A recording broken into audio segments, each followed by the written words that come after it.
নমস্কার, আপনারা দেখছেন সময় কলকাতা। সময় নিউজ নিয়ে রয়েছে আমি সৈকত। চোখ রাখবো বিস্তারিত খবরে। মতুয়া সমাজের স্বার্থে ঐতিহাসিক সিদ্ধান্ত ঠাকুরবাড়ির 3 মতুয়া মহাসংঘের। এবছরে একসঙ্গে মতুয়া মহাসংঘের ধর্মমেলা আয়োজনের সিদ্ধান্ত নিয়েছে 3 মহাসংঘই।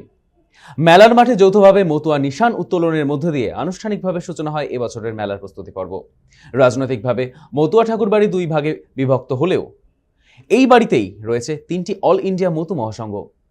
একটির নেতৃত্বে মমতা ঠাকুর, অন্যটির নেতৃত্বে শান্তনু ঠাকুর এবং তৃতীয়টির নেতৃত্বে সুব্রত ঠাকুর। ভিন্ন ভিন্ন সময় আলাদা কর্মসূচিতে দেখা গেলেও এবছর মতুয়া ধর্ম মহামেলার উপলক্ষে এক মঞ্চে 3 মহাসংঘ। আগামী 17ই মার্চ শুরু হতে চলেছে এবছরের মতুয়া ধর্ম মহামেলা। মহাসংঘগুলির পক্ষ থেকে জানানো হয়েছে, রাজনৈতিক মতাদর্শ আলাদা হলেও ঠাকুরবাড়ির ধর্মীয় ও সামাজিক অনুষ্ঠান যেন ঐক্যবদ্ধভাবে হয় সেই চেষ্টাই করা হচ্ছে। তারা আশাবাদী শান্তিপূর্ণ ও সুশৃঙ্খলভাবে এবছরের মেলা সম্পন্ন করা যাবে। 3টি মহাসংঘের যৌথ উদ্যোগে মেলার সূচনা হওয়ায় খুশি মতুয়া ভক্ত ও অনুগামীরা।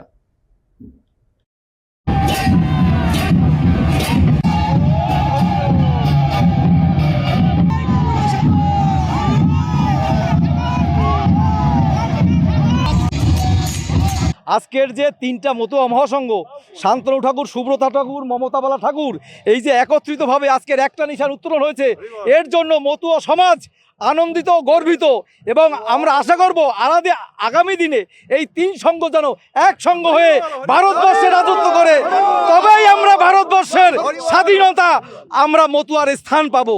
আজকে শুধু শান্তির বার্তা, 3 মতুয়া মহাসংঘ একত্র হয়ে যাক, আমরা এই প্রার্থনাই করি। আমরা চাই শান্তি, শান্তির পক্ষে পরবর্তীতেও যেন এই শান্তি বজায় রাখে। মতুয়া ধর্ম মহামেলা প্রত্যেক বছর শ্রীধাম ঠাকুরনগর ঠাকুরবাড়িতে উদযাপিত হয়।